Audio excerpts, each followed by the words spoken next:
राजा मल के द्वार मची रे होली रे मची रे होली। राजा मल के द्वार मची रे होली। कै चढ़ आयो तो पे लख बंजारो। कै चढ़ आयो तो पे लख बंजार। और कै चढ़ आयो राजा जय सिंह खींची राजा बल के द्वार। जोरदार ताली भैया, बहुत बहुत आभार। तो भैया रो राम राम, आनंद आ रहा हो कि नहीं आ रहा हो? जोर से ताली बजा के जरा स्वागत करो। मध्य प्रदेश के पूर्व मुख्यमंत्री दिग्विजय सिंह जी, जिनको बहुत लंबा राजनीतिक अनुभव, प्रशासनिक अनुभव, सार्वजनिक जीवन को अनुभव है। और जब से बुंदेली बौछार शुरू भई तभी से दिग्विजय सिंह जी लगातार बुंदेली बौछार के दर्शक भी हैं। और जो भी कभी सुझाव या बाकी सब विषय हो तो समय समय पर मार्गदर्शन उनको मिलत रहो है। तो सर बहुत बहुत स्वागत बुंदेली समागम के मंच पे। और जी तरीके से जो आयोजन है, आज आप तीसरे साल हो रहे, पहली बार ऐसा भाव कि आप भोपाल में मिल गए। आप आमतौर पे जब भी भाव कोई ना कोई तारीख की समस्या रही, तो कैसी अनुभूति है? पहले तो सचिन भैया तुम्हें बहुत बहुत बधाई। तुमने बुंदेलखंड की संस्कृति, संस्कार और लोकगीत, लोक नृत्य, उसका पूरा जो निचोड़ है वो तुमने बुंदेली बौछार में पूरे प्रदेश में, नहीं देश में तुमने वो फैला दो। तुम्हें बहुत बहुत बधाई।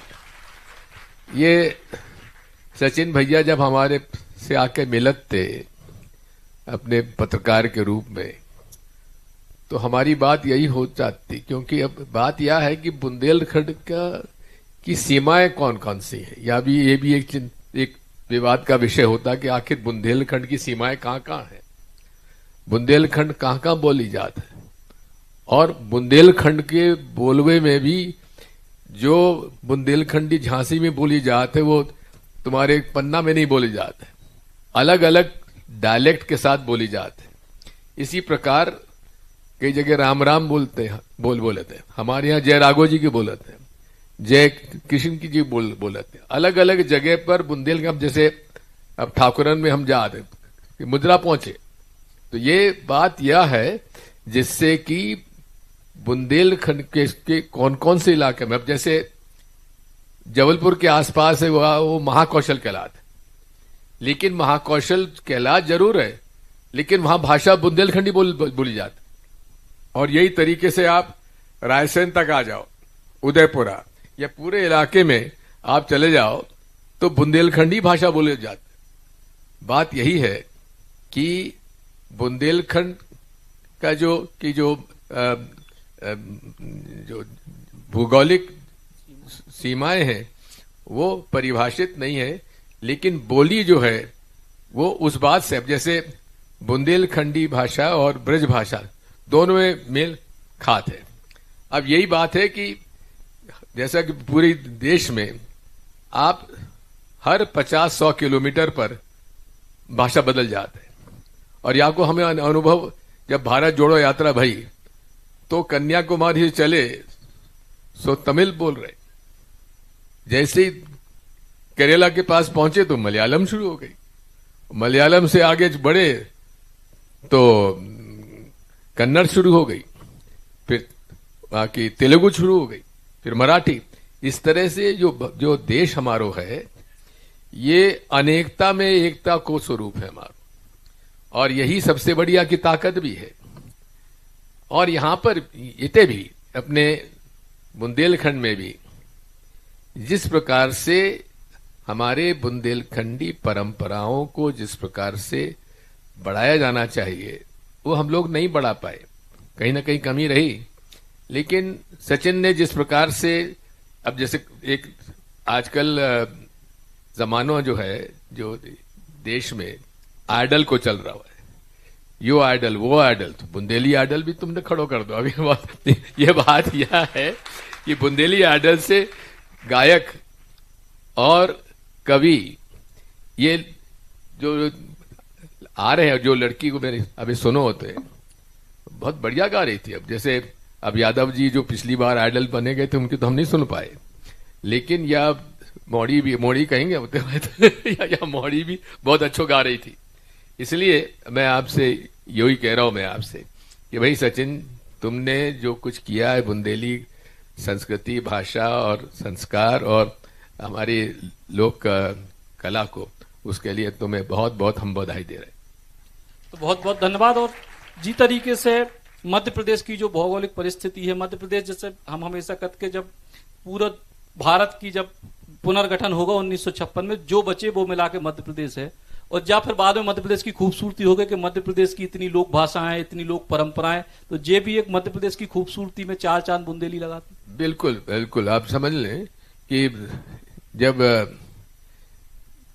जो स्टेट रिकॉग्नाइजेशन कमीशन बैठो तो उनने भाषा के आधार पर राज्य बना लिए। अब जब इते आए तो क्या करो जा, तो उन्होंने यो करो कि सब जगह की भाषा जो हिंदी से मिलती जुड़ती थी वो सबके मिला के उन्होंने मध्य प्रदेश बना दो। अब गोविंद वल्लभ पंत जी जो थे वो गृह मंत्री थे, वे झांसी अपने साथ रखना चाहते। अब झांसी के आसपास पूरा बुंदेलखंड लगो भाव है। अब वहां से आगे चले तो पूरे होते भूतपूर्व इलाके विंध्य प्रदेश कहलाते वो। अब विंध्य प्रदेश में बघेलखंडी बोली जाती है, बुंदेलखंडी नहीं बोली जाती है। तो इसलिए जैसे ही आप घाटी से उतरे और घाटी से उतर के आप सतना के आसपास गए तो वहां भाषा बघेलखंडी चालू हो जाता है। बात वही है। अब इतने और इतने चले जाओ, लेकिन कटनी में बुंदेलखंडी बोली जाता है, और उतने आगे चले जाओ तो फिर इतने अपना नरसिंहपुर तक भी, हाँ होशंगाबाद के आगे फिर भाषा थोड़ी बदल जाती है। लेकिन इतने बात वही है। हमें जब ये जो state recognition commission Pandit Jawaharlal Nehru के पास गए, उनने एक ही बात कही कि तुमने ये क्या बना लाए तुम मध्य प्रदेश को नक्शाई हो। अब बात वही है कि क्या करो जा, अब वहां में तो बन गाओ सो तो बन गाओ। अब कौन सी भाषा मध्य प्रदेश की हो? मध्य प्रदेश की भाषा तो हिंदी रही। अब लेकिन बात यह है कि हमें मुसीबत यह होती, अब छिंदवाड़ा बैतूल से लगो हुआ इलाका है, वहां में मराठी चलत है। इतने गुजरात से लगो इलाका में गुजराती चलत है। उधर और चले जाओ तो अब आपकी राजस्थानी मालवी भाषा और उतने और भी चल हो जाता। बात वही है। तो इसलिए मध्य प्रदेश ऐसा प्रदेश है जिसमें कि सभी भाषा के लोग का हम सम्मान कर रहे, और सम्मान ही नहीं कर रहे, उन्हें स्वीकार भी कर रहे। यहां कभी भाषा की लड़ाई नहीं होती है। यहां तो ये भैया तुम आ गए तो मध्य प्रदेशी हो गए, अब तुम्हें जो बोलना सो बोलो। अब यहां तो मलयालम के लोग, केरला के कई लोग हैं जो बीएचएल बनवे के बाद यहां आके बस गए, उनको भी हमने स्वीकार कर लो। तो मराठी और महाराष्ट्र में तो मराठी बात को लेकर भाषा को झगड़ा होते, यहां कोई झगड़ा नहीं होता। तुम जो आओ सो हमारे यहां बस जाओ। यही भारत की संस्कृति है, संस्कार है, और यही मध्य प्रदेश का संस्कार है, और यही बुंदेलखंडी को संस्कार है।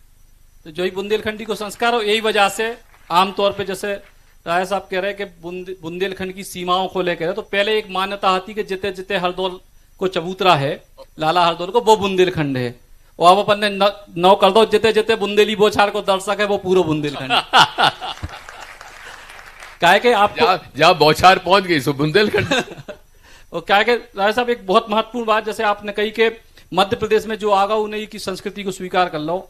बुंदेली आइडल के मंच पे भी हम आपको बताएं, कल एक बिटिया आई, हमारे निर्णायक हैं, मूल रूप से हरियाणा में पैदा भई, परिवार बंगाली, केवल 5 साल पहले दमोई और बुंदेलखंडी के कार्यक्रम के बुंदेली आइडल में उन्हें शानदार प्रस्तुति दी।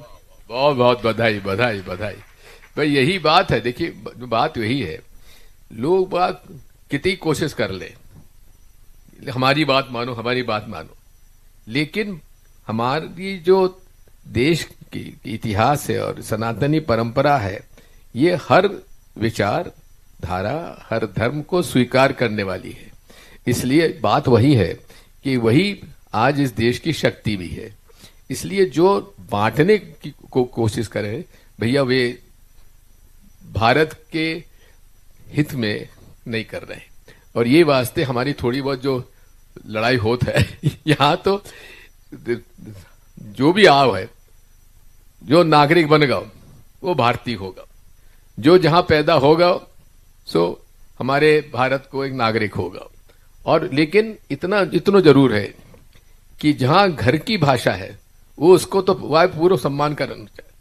अब जैसे हमारो गृहनगर राघोगढ़ तक बुंदेलखंडी बोली जाते, वहीं थोड़े चांचौड़ा से चले सो मालविया जाते, और राजगढ़ के आगे तो मालविया जाते, उतने नीचे उतर आए तो भोपाल तक कुछ मालवी बोली जाते, और नीचे चले जाओ तो बुंदेलखंड बोली जाते, उदयपुरा चले जाओ तो बुंदेलखंडी बोले जा रहे होते, सागर तरफ और बुंदेलखंडी। बात वही है कि ये देश में लिंग्विस्टिक के आधार पे, भाषा के आधार पे राज्यों का विभाजन तो हो गया, लेकिन मध्य प्रदेश एक ऐसा राज्य, वैसे उत्तर प्रदेश में भी आप चले जाओ, उत्तर प्रदेश में जहां आप बुंदेलखंडी बोली जाते, उतने आगे चले जाओ तो अवधी बोली जाते, ब्रज भाषा आ गई, और ब्रज भाषा के आगे आप वहां पे पूर्वांचल चले जाओ तो वहां भोजपुरी बोले जाते,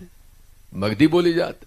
ये भारत जो है अद्भुत देश है, यहाँ की अनेकता में एकता ही इसकी बड़ी शक्ति है। और जी प्रकार से पूरे मध्य प्रदेश की, जैसे हमने कि मध्य प्रदेश की अपनी तासीर है कि तमाम सारी लोक भाषाएं, लोक संस्कृति हैं, इन्हीं लोक कलाओं को, लोक संस्कृतियों में से एक, अब हम तो बुंदेलखंड में पैदा हुए तो हम तो अपनी प्रयास कर रहे हैं, बाकी आपको लगत कि इन भाषाओं पे अबे और भी काम करबे की, संस्कृतियों पे, बाकी संस्कृतियों पे काम करबे की अब घोर बात यह है कि मैं हमेशा यही कहता रहा हूं कि भाई जो हमारी परिवार में और हमारे ऐतिहासिक रूप से हमारे पारिवारिक परंपराएं हैं, उनको पालन करते रहना चाहिए। और वहां में मालवी जो है, मालवी की अपनी अलग संस्कृति है, उनके अलग संगीत है, उनके अलग संस्कार हैं, अलग गायक हैं। अब जैसे अब आप समझ लो कि टिपानिया जी कबीर के भजन इतने बढ़िया गाते, पूरे विश्व में उनका नाम है, लेकिन वे काय में गा रहे, मालवी में गा रहे।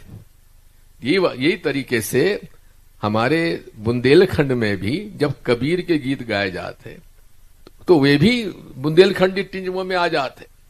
तो बात वही है कि जो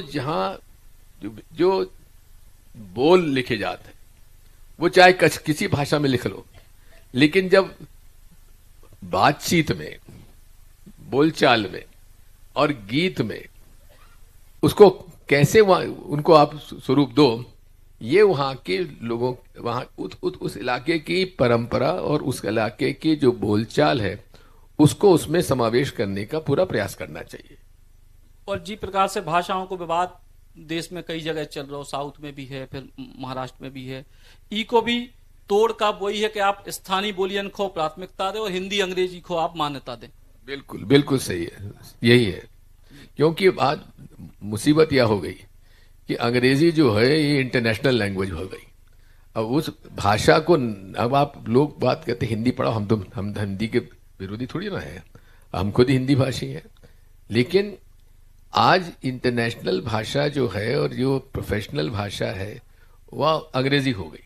तो इसलिए अंग्रेजी को भी आपको सेकंड लैंग्वेज की तरह पढ़ाना चाहिए।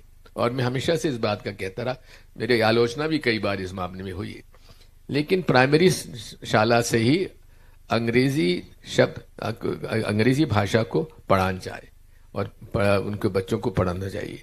यही हमारी कोशिश होना चाहिए ताकि बच्चे का भविष्य देखो, कौन सी भाषा, कौन से किस प्रकार से उसे ज्यादा से ज्यादा ज्ञान मिल सके, और ज्ञान का उपयोग वो अपने जीवन में, अपने विकास में, अपने करियर में कैसे कर सके, या की पूरी कोशिश होना चाहिए।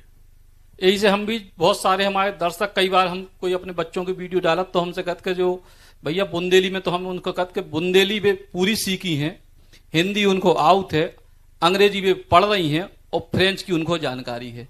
तो कम से कम 4 भाषाएं हम अपनी बुंदेली या लोक भाषा में बोलने को मतलब जो नहीं कि हम गवार और पुर्रा बने, हम अपनी भाषा पे गर्व करें और दुनिया की जितनी भाषाएं हम सीख पाए वे भाषाएं हम अपने रोजगार के लाने, अपने काम के लाने या भविष्य बनावे के लाने सीखें। ये बात की जरूरत है। सर, जिस तरह से मध्य प्रदेश में पिछले जब आप मुख्यमंत्री रहे उस समय से लेकर अभी तक या उसके पहले भी मध्य प्रदेश में जो सांस्कृतिक तौर पे जैसे मध्य प्रदेश का लोक नृत्य जी, तो इन खासतौर से सांस्कृतिक तौर पे कौन सी ऐसी चीजें हैं जो आपको सबसे बढ़िया लगती हैं कि ये अनूठी है? अब आपने राय की बात याद दिला दी हमें। हमारे यहाँ जब फाग होते राघवगढ़ में होता ही ले आ रहा है, आपको फाग भी सुन रहे हैं। वो फाग जो है वो पूरी बुंदेलखंडी में होता है और फिर वहां सब गांव वाले अपने अपने गांव के राई लेके आते हैं, तो 10-10 12-12 राई इकट्ठी होकर नचते और वही फाग होती। तो यह बात यही है कि यह संस्कार, संस्कृति और राई जो है आज तो अंतर्राष्ट्रीय क्षेत्र में हम लोगों की राई कला है। और अभी हम जो स्वागत होते हैं यहाँ रमतुला के साथ और ढोल के साथ, वो अपने आप संस्कार बुंदेलखंड के हैं सब ये। अब ये हम लोग तो पैदाइशी में जब रावगढ़ जात हो तो हिंदी में बात नहीं कर, वही बुंदेलखंडी में बात करते हैं। वैसे अपने तिरुमोड़ा क्या कर रहा है आजकल, तू बताया नहीं, बहुत दिनों से आओ नहीं तू, और क्या करे। तो सर आज एक आध 2 लाइन राई की कोई अगर आपको फाग में बोले तो भाग गाएंगे नहीं, एक अगर बहुत हमारे लोगों ने बहुत विशेष अनुरोध है, फाग की 2 लाइन अगर हो जाए, क्योंकि हम बिल्कुल जो मंच है सो हमने एक भी सवाल राजनीतिक नहीं करे, सिर्फ संस्कृति को मंच है। हाँ, संस्कृति को मंच है बिल्कुल। फाग को भी जी अलग अलग है, जो आपको लगे एक लाइन तो हम लोगों को अच्छा लगे। राजा मल के द्वार मची रे होली रे, मची रे होली, राजा मल के द्वार मची रे होली, कै चढ़ आयो तो पे लख बंजारो, कै चढ़ आयो तो पे लख बंजार, और कै चढ़ आयो राजा जय सिंह खींची राजा बल के द्वार। जोरदार ताली भैया, बहुत बहुत आभार। अब अपने सपनों की पढ़ाई कीजिए अपने ही शहर के पास। सागर शहर से मात्र 12 मिनट की दूरी पर स्थित है ज्ञानवीर विश्वविद्यालय, जहां आपको मिले सुविधाजनक बस सेवा, आधुनिक कैंपस इंफ्रास्ट्रक्चर, अनुभवी शिक्षकगण और एक उज्जवल करियर की गारंटी। यहां उपलब्ध हैं प्रमुख पाठ्यक्रम जैसे management, pharmacy, agriculture, engineering, law, fine arts, hotel management, संगीत और नृत्य, पत्रकारिता और जनसंचार, परफॉर्मिंग आर्ट्स, जनरल कोर्सेज, शारीरिक शिक्षा, योग, पीएचडी सभी विषयों में। नए सत्र के लिए प्रवेश प्रारंभ हो चुके हैं। अधिक जानकारी के लिए संपर्क करें 977-0522-117 या 977-0523-279।